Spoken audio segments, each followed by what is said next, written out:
Gesprochen. Okay, okay. Naja, absolut. Ja. Also, es geht gleich ungebremst spannend weiter. Ich darf eine junge Kollegin begrüßen. Sie hat Literatur und Politik studiert, Berlin und London, und wird gleich ein ganz spannendes Interview hier führen mit unserem nächsten Gast. Sie ist Journalistin bei der Zeit. Herzlich willkommen, Hannah Knut.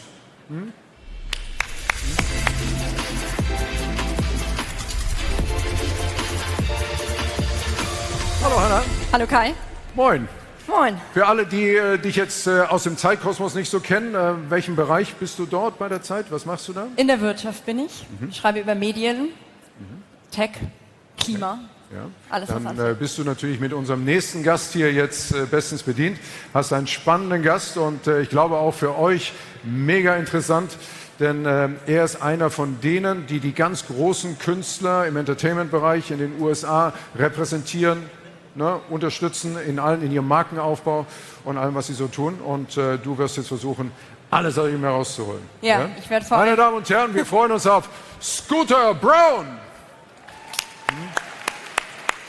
That point when you think it's over, if you can wake up and take a breath in the morning, it is not over. And you are so much closer to having that moment that breaks it all open for you than you realize, and just don't give up. Keep going.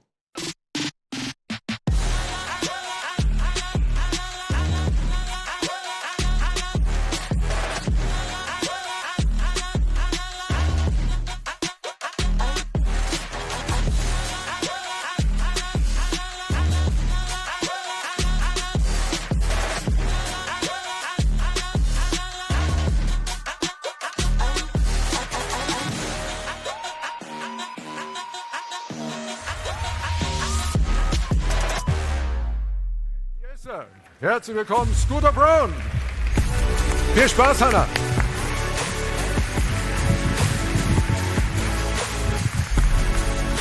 Entschuldigung.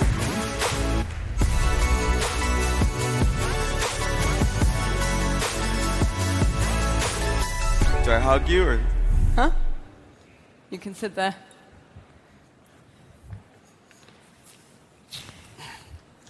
Big crowd, huh? Yeah. Hi, everybody. Hi there. Scooter. Yeah. To all those who do not know you, you are the man behind artists like Justin Bieber, Ariana Grande, David Guetta. You're a founder of several entertainment companies across music, television, technology. You're also an investor in Spotify, Uber, and Pinterest. So we have a lot to cover with you. But there's one thing that I need to start with, because I was stunned when I came across it. You actually started your career with selling fake IDs during college. So how did that go? Yeah. I guess I'm in a different country, so I can't get arrested here for it. When I was 18, I went to university, and a lot of kids at my university had credit cards from their parents, and I did not. And I didn't like being broke. And everybody in the United States, you need to be 21 to drink alcohol, so fake IDs are big for college students. So I had a friend who made really good New York fake IDs, and I thought his business model was shit, excuse my language, but his fake IDs were great. So I came up with an idea that we would fly to state schools every weekend and sell fake IDs under fake names, and then we'd leave by the end of the weekend. And we started making a lot of money selling fake IDs, and my only rule was never keep in touch with anybody from the universities in these other states. And he kept in touch one time because he thought a girl was attractive. And I quit cold turkey and took the money from the fake IDs and started my promotion business, which became what it is now. So that's how it ended then? Oh, it ended, yeah, and he got in trouble, and Good I for did you. not.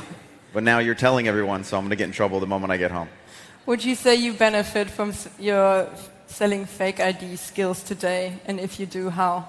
Well, I mean, my skills with selling fake IDs was just simply that I just saw a business model differently. There was an airline called AirTran. This was pre 9/11, so you could just go with a college ID and go anywhere in the country for $45. So what I said was, let's go there because it was cheap to fly, and we'd fly to these state schools, and there'd be 80,000 students, and We would quickly sell as many as we could, and then we'd disappear. And it was just a better model than what he was doing, which was selling in his backyard and waiting to get in trouble. That was a long time ago. You went from there to promoting parties in Atlanta. Yeah. You got to know people in the music scene. And you once said about that time in your career that you faked it until you made it. What was fake about it back then and what was real?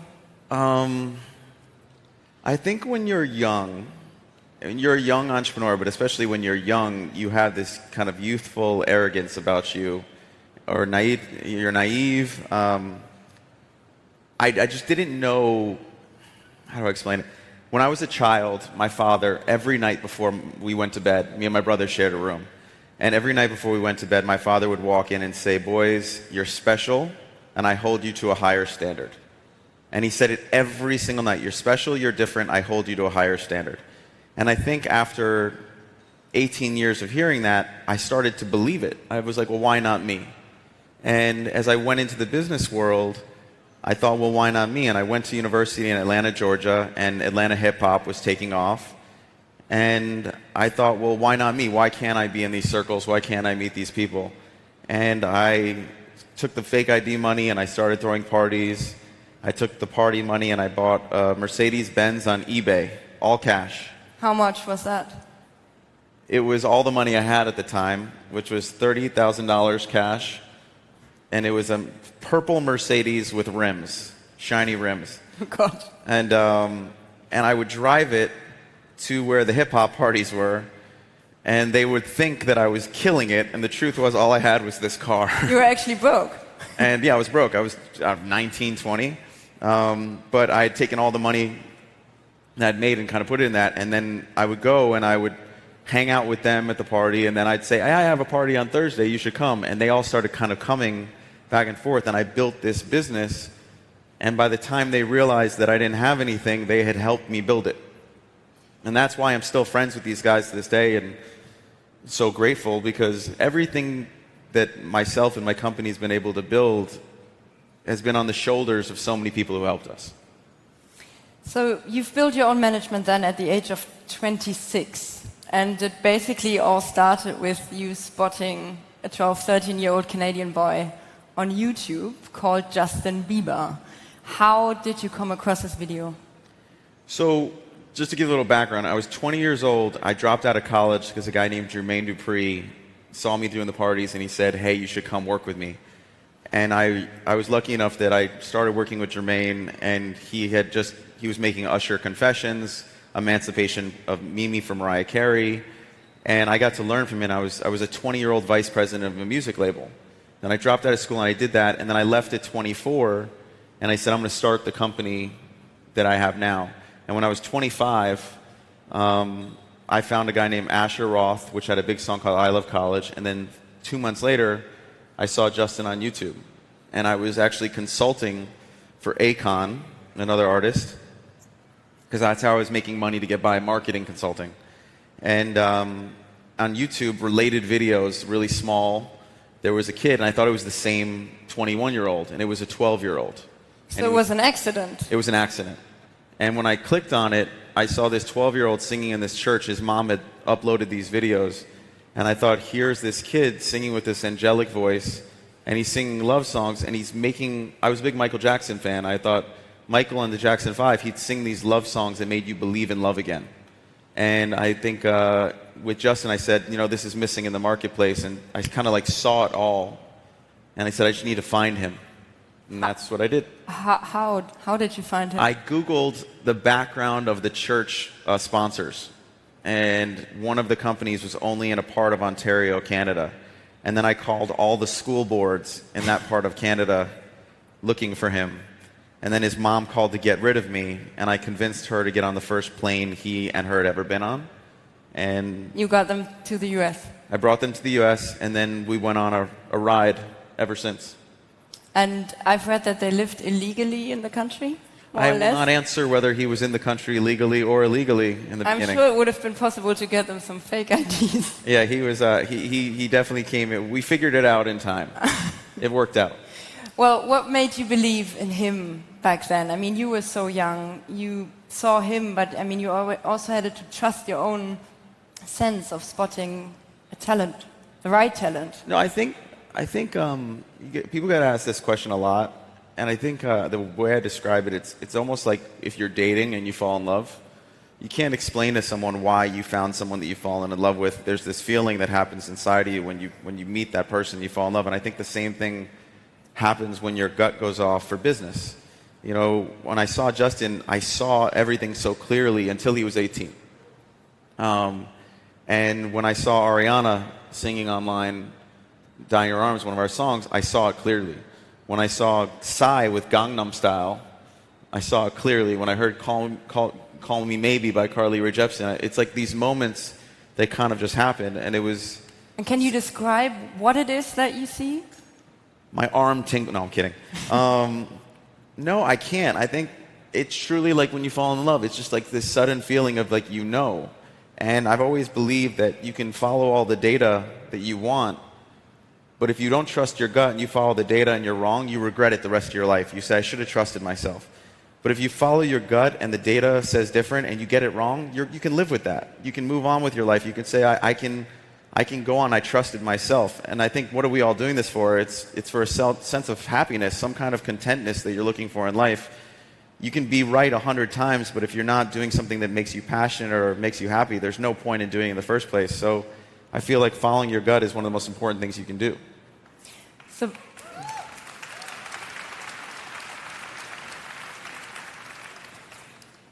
So back then... Thanks.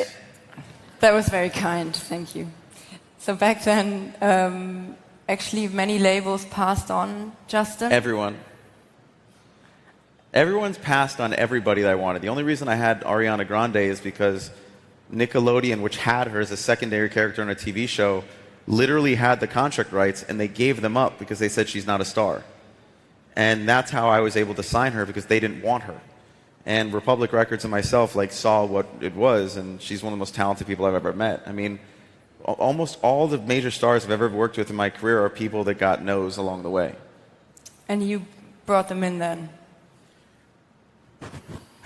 I don't think that what I do is extraordinary. I think that people who have extraordinary senses of ears of things, they see things in a very unique way, so it's a small audience that sees the extraordinary. I think I'm pretty normal. So when I like something, I assume that millions of other people will like it too, because I'm not extraordinary. I'm average. And I just think that my dad telling me that you're special gave me this willingness to try. I think that 90% of succeeding as an entrepreneur is making the effort to actually go give an effort in the first place. I think a lot of us talk about what we're going to do, and we're so afraid to move forward. And I think the only wrong action is inaction. I think that as long as you're trying, even if you're failing, you're stepping towards something. So back then, or basically with all your artists, you go quite all in. I mean, with Justin, you had a situation where you were almost broke after you invested into him. So that's quite a big risk-taking as well. Yeah, I think I've always had a high risk tolerance, because my family, I always grew up with the stories that my family had nothing. And then I was the first generation that had something. And I just thought, well, if we had nothing, when we came out of it, we can do it again. And I think if you wake up in the morning and you take a breath, you have the blessing of having an opportunity to do something that day. And I think, go for it. You can go along and be safe your whole life and have a tremendous amount of regret, or you can go out in life and create an adventure. My grandma used to say, you can read stories or you can be one. Do you never have regrets as an entrepreneur? I do. I was actually asking who's here, and they were saying a lot of marketers, a lot of entrepreneurs, and I think that one regret I have as an entrepreneur, it's not a regret, because I think everything in life, one of my favorite Stoic philosophers is Marcus Aurelius. There's a great book, Meditations, and he talks about, I actually have it tattooed on my arm. It says amor fati. And it's this idea that you have to love, everything the same. The great moments and the bad moments, they're all for you. Everything in life is a gift for you, whether you realize it or not in the moment.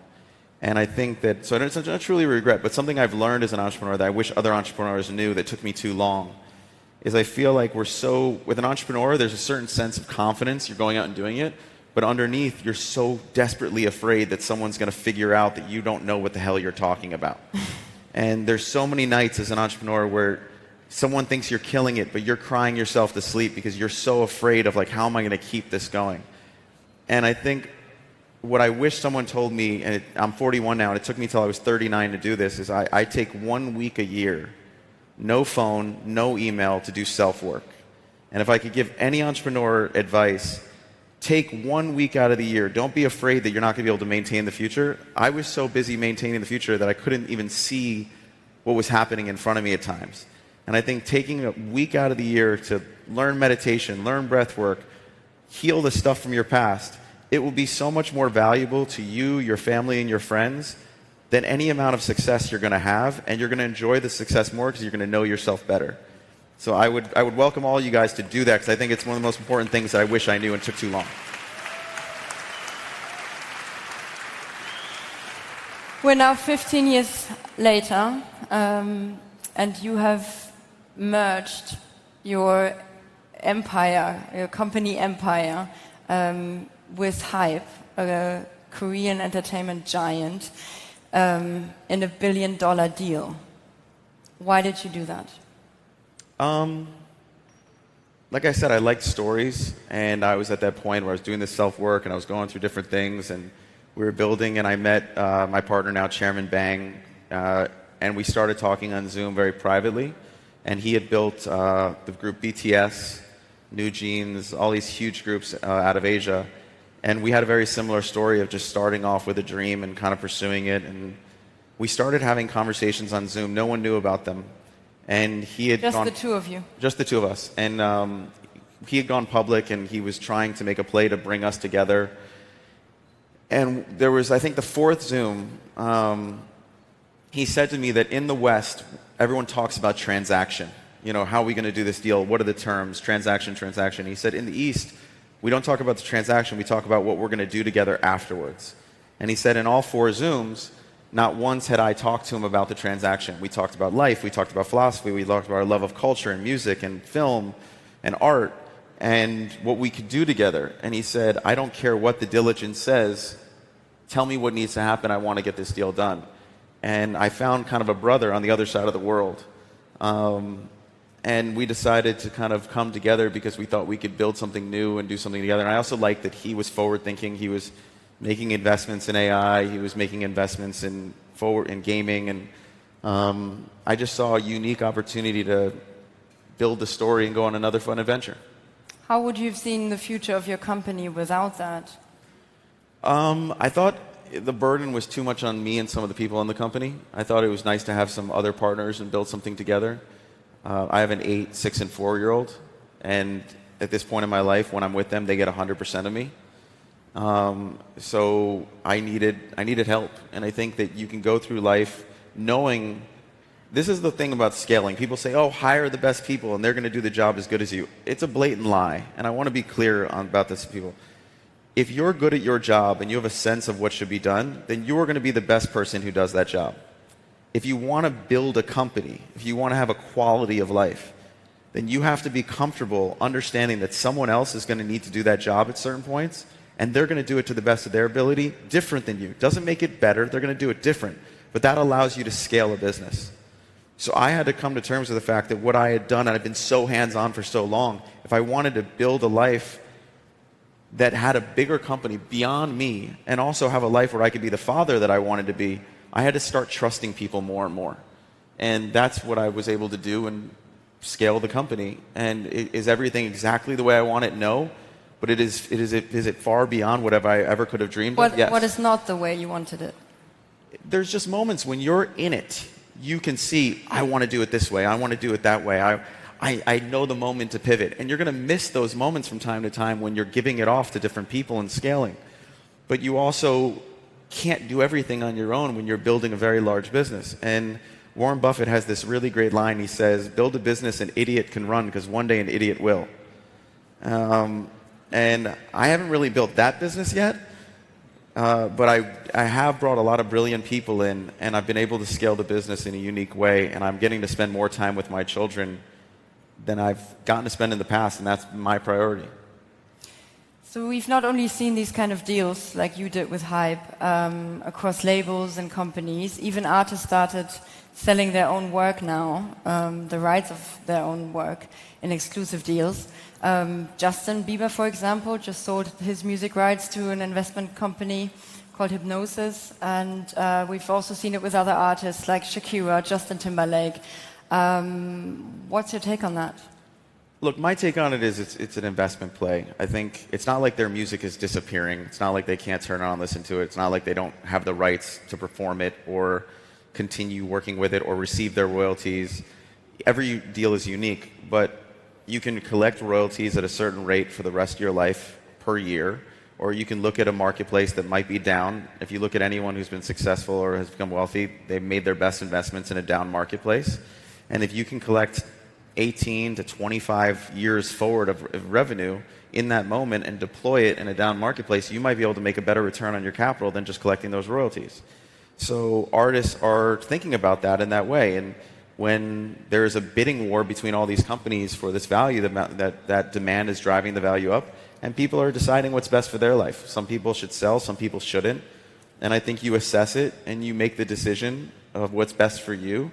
And you try to build a portfolio that supports your family or the charities and the things that you're passionate about. You've been part of that deal, right? The Justin Bieber deal? Yeah. I've just seen it's a minute left, but Scooter and I decided that we're going to extend We decided we're just going to keep going until they kick us off. It was like our bet earlier. Because we do have a few other topics that we need to talk about. There's another big shift happening in your industry, and it's the significance of platforms like TikTok. Yeah. TikTok has helped break new artists, and they've also launched a platform providing music, marketing and distribution. It's called Sound On. And we've seen artists like let me check, I'm not saying this wrong, Lil Nas X.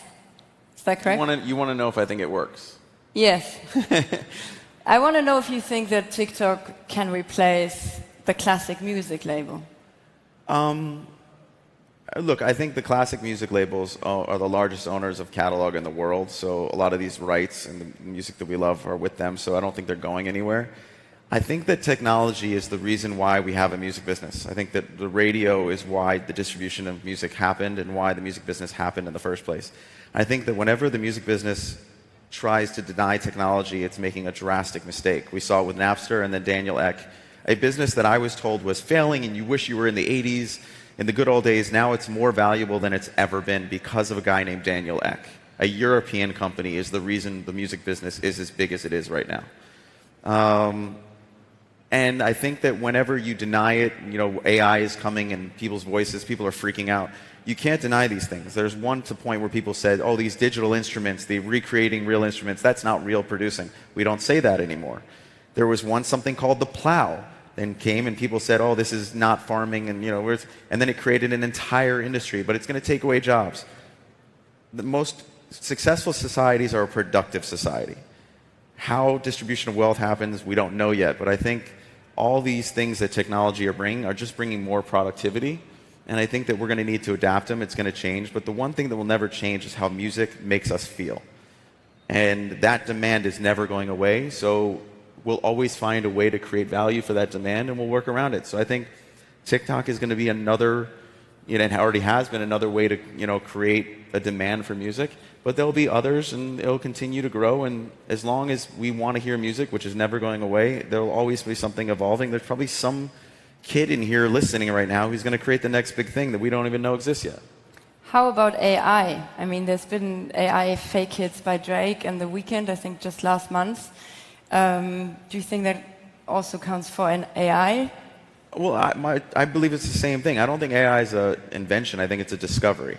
And I think that what's happening with AI is going to continue to escalate. It's almost technology's compounding. It's like that idea of the second half of the chessboard. I don't know if you know that story, but it's the idea that if you put the guy who created chess, it's a story that created chess and the king brings him in and says, what do you want? You created this great game. He goes, I want enough rice to feed my family. And he says, okay, how much rice is that? He goes, why don't we just put one piece of rice doubling, compounding every single time for a square on the checkerboard? He goes, that's nothing.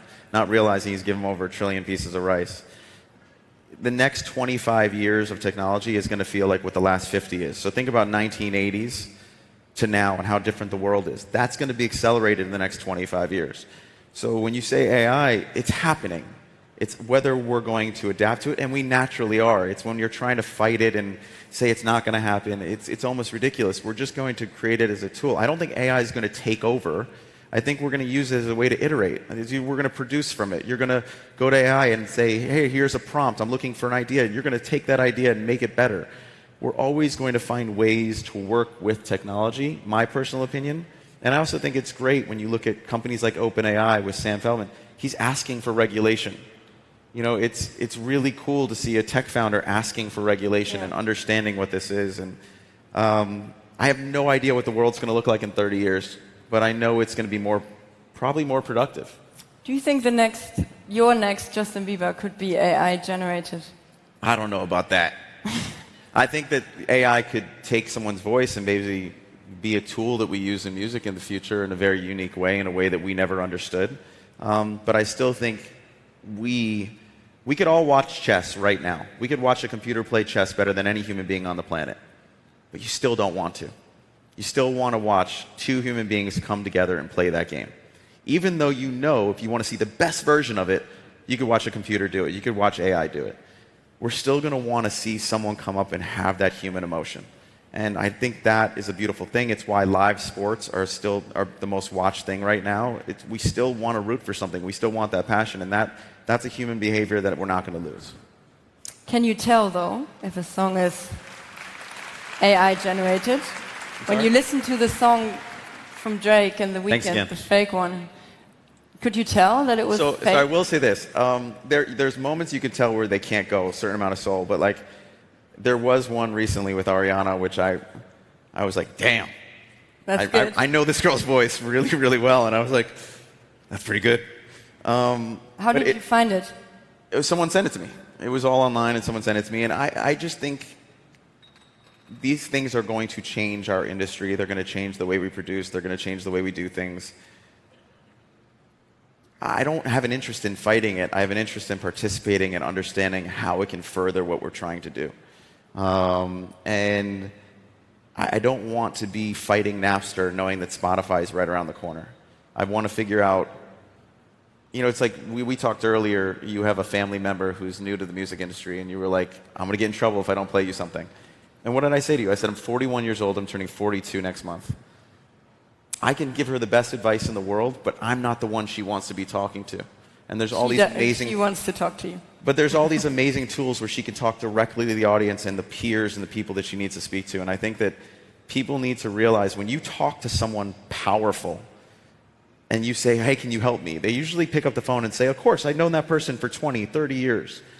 Your peer group, the people you're sitting amongst every single day, are the reason you're going to become powerful someday. Support each other, help each other, become a network for each other, because getting to the person you think is going to help you, they're on their way out. They have their own network. Be there for each other and build up each other, and you'll become as powerful as you want to be, and it'll be more fun because you can go on vacation together. You don't have to pay for each other's vacation. You'll be successful together. It's more fun that way.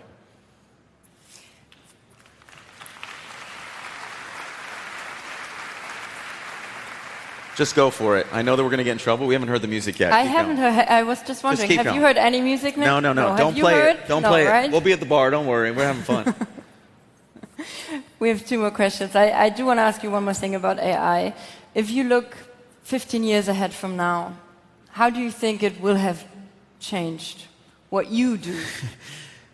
Here's the honest truth. I have no bleep idea. No effing idea.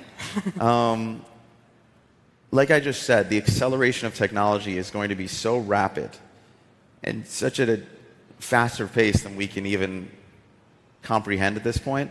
I have no idea what it looks like, but I don't want to be doing what I'm doing right now in 15 years. If I come to Germany in 15 years and I'm still doing the same thing, you guys can all line up in a row. I'll sit in front. You could slap me one at a time. In 15 years, I want to be hanging out with my kids as much as possible, being at their games. I want to be doing something else on a different adventure. I don't want to be stagnant. And if AI plays a role in that adventure, so be it. Okay. Semi-excited. Things you're more excited about are your investments, like Spotify, Uber, Pinterest. I said that, but you also invested into Dropbox and Gaze and also Portal 1. I think you'll speak about that tomorrow in a keynote for anyone who's interested. That's an immersive game that mixes the gaming with the live show world. Yep. What fascinates you about that? What fascinates me is community. I think that there's a desperate need to be a part of something as human beings. I think that we're built to serve each other, not worship each other. I think that right now in the United States, the Surgeon General said that the number one killer in the U.S. is no longer cancer. It's actually depression. We are so disconnected from each other that before, in the 1970s in the United States, it was actually depression with the older community. Unfortunately, now it's 25 and under. And it's very, very sad. And I think that seeing Portal 1 create community for this gaming community, bringing people together, doing it in a very unique way, those kind of investments I like. I think it's really important that we make an effort to put the tablets down and speak to one another or find ways to use the tablets to bring us together. I think Portal 1 has a very unique technology and it's very exciting. It also has some nostalgia for me using Atari games. And I also like the entrepreneurs there. I've always been a burn the ships kind of guy. I say it's this concept of, the soldiers showed up on the shores of the enemy and the generals said to their own soldiers, burn our ships. You're only going home to your family if you go on the ships of your enemy. There's no turning back.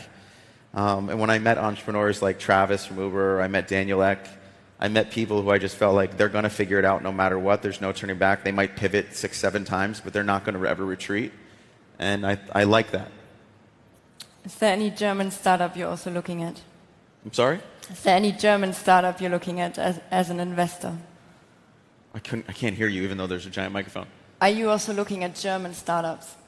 Yes. I'm here to look at every single one. I'm going to be in the back. There's a table. I want to meet with... I'm not going to do that. But yeah, I'm looking at startups all around the world.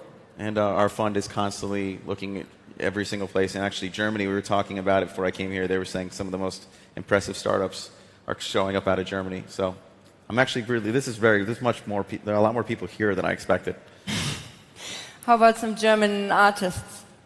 If we open your Spotify now, what would be... There are no...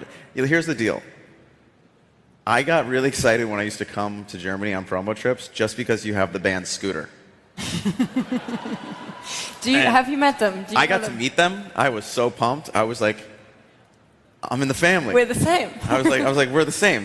You guys are... And it was because like when I was coming up with Justin, he wanted to say Scooter, and people would say, oh, you're discovered by Usher. He'd say, no, Scooter. And I'd always see online, there'd be like me and the German band Scooter. So I'm a big fan of Scooter. And the music too. Yeah, but my whole thing is like the music. How much is a fish? What? Scooter, if you're a real fan of Scooter, then you know the answer to that. I'm an old school fan of music. I just went to a festival for Usher that had bands that I grew up on. So I saw Blackstreet. I saw with No Diggity. It was Nelly was there, Missy Elliott, Genuine song Pony. I don't know if you guys know this song. Like I just went to that. It was like every act from the 90s and 2000s, and I was so pumped. The music is very loud. Oh no, we're gonna go one more question. Here we go. Look at one more. We said when they play the music, we go one more. What's your last one? Scooter. How many of your artists have you texted to today already? Oh, they're sleeping. None of them. Actually, can I do something fun? We have 2 more here? Okay, here's what I'm going to do. This will be the last question. Anyone close by, ask a question. Okay. We'll not be able to hear it. Wait. It's got to do ladies first. You can't walk it up. I'll get in trouble. My grandma would kill me if I don't. Hi, can you... Hals für dich. Yeah. Hi, Scooter. So nice to meet you. Thank you. What is the genre of the future? Which direction are we headed? It's in music? Yes. So here's the most beautiful thing about music. There's no one genre. Like you're seeing the growth of Afro beats right now. You're seeing the monetization of Latin music. Latin music has always been passionate music and huge, but we didn't have a way to monetize it. I think business sometimes dictates too much of what you're seeing. So like the audience is growing, and you'll see the monetization that Spotify is making for Afro beats, and now suddenly Afro beats is coming around the world. But the beautiful thing about music is we have these award shows, but they're ridiculous. We love what we love. We love the songs that play a role in our life. We love that first artist, that first concert that our parents brought us to.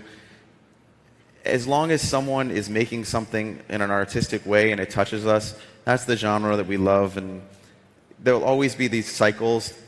There'll be another boy band. There'll be another girl band.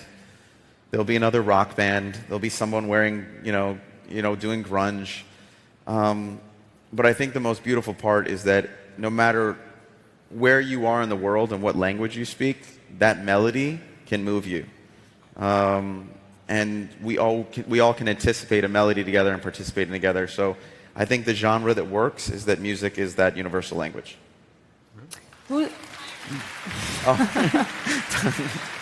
Okay. One last question, Kai. Yeah, Just one more. Oh, and this guy, I have to know what he wants, because he walked all the way up. This director hates me. As a dad, are you also sharing with your kids every evening that they are special? Yeah. Every morning.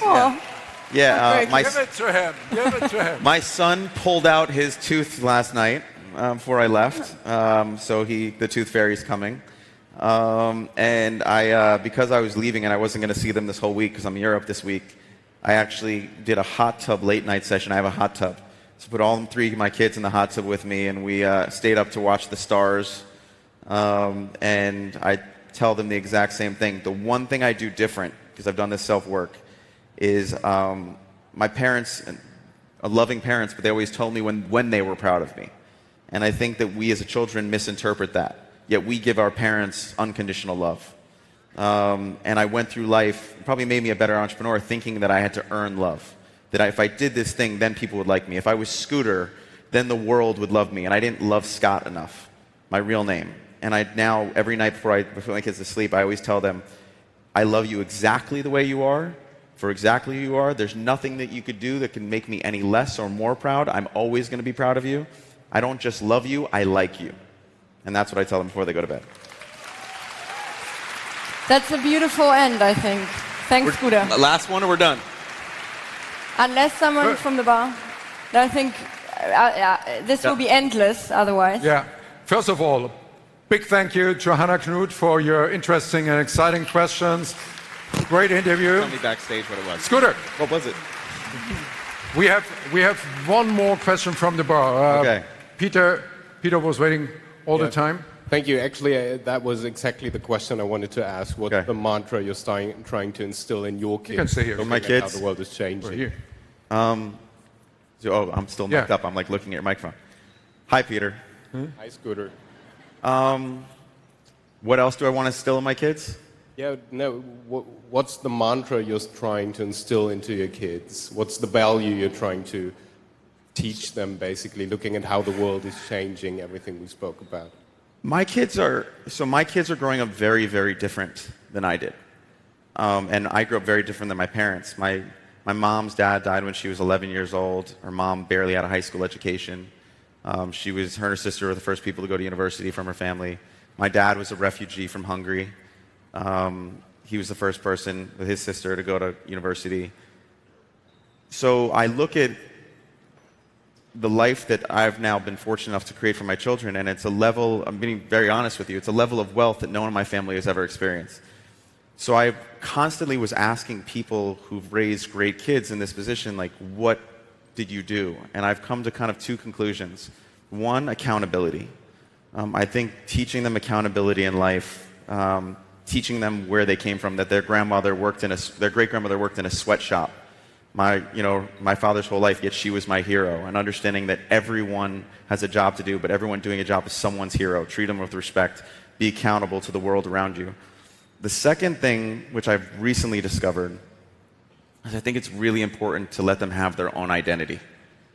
And that might be me scaling back my own ambitions, making room for them, which was hard at first to understand, but now I really get it, that it's not about being successful in this arena or being, you know, what we all think of success. It's allowing them to have a sense of self and letting them know, my 8-year-old loves coding, loves it. I got him 2 3D printers. He is coding like a maniac. My 6-year-old wants to play basketball like I did. He's doing that. My daughter, she runs the whole house. So I just want them to know that whatever they love, they can do, and they don't need to live a life that me or their mother want for them. We just want to support what they want to do. Hi. Get it in, buddy. And definitely, final question from Leah. Leah Sophie Baudreux, Voice of Innovation of Deloitte. Yeah? Hi. Hi. Good, Lara. So I really liked your fake it until you make it approach. So Oh, God. that you're doing it like long enough, so it's a self-fulfilling prophecy. And I would like to ask you, I mean, you've achieved so much, but there must be a next fake it until you make it thing. What is it? It's really not anymore. I think fake it till you make it was like when I was younger. I think the first 40 years of my life I was learning, and I think the next 40 years I'd like to unlearn, if that makes any sense. I think the first 40 years I was learning and learning and learning and learning, and some great things and some bad habits, and you know, dealing with all the stuff that comes with trying to figure it out.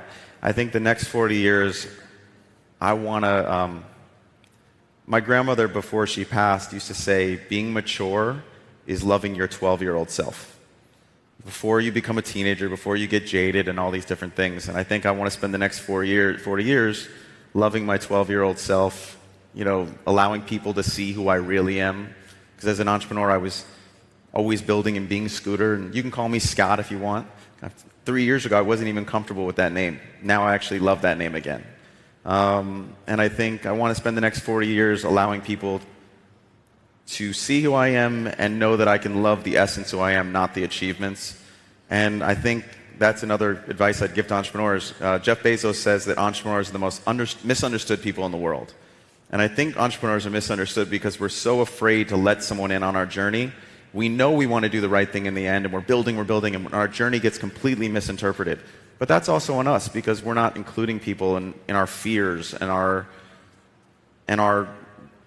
the true nature of what's going on, which is we're trying to figure it out. And I think the next 40 years, I want to let people in on that journey and also tell other entrepreneurs that they can be vulnerable with me and I'm not going to judge them. Yeah. Wonderful message. Ja. Meine Damen und Herren, I was just thinking about that first approach in German TV of Ariana Grande was in one of my shows. Was around 2011, 2012. Time flies. That worked out. Yeah, say hi to her. Yeah. Hey, thank you, man, everybody. Thank you so much for having you here. Yeah. Please, this way. Scooter Braun, meine Damen und Herren. Enjoy Europe.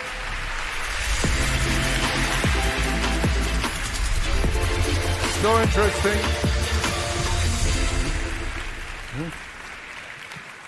Und er hat vorhin noch gesagt, bei allen Reiseplänen, die er jetzt noch hat in Europa, ganz wichtig, rechtzeitig zum Muttertag muss er wieder zu Hause sein. Ja, ja, so sind sie. Ne? So, wir kommen jetzt zu einem ganz spannenden Slot hier auf der Conference Stage. Ganz wichtiger Slot in jedem Jahr natürlich.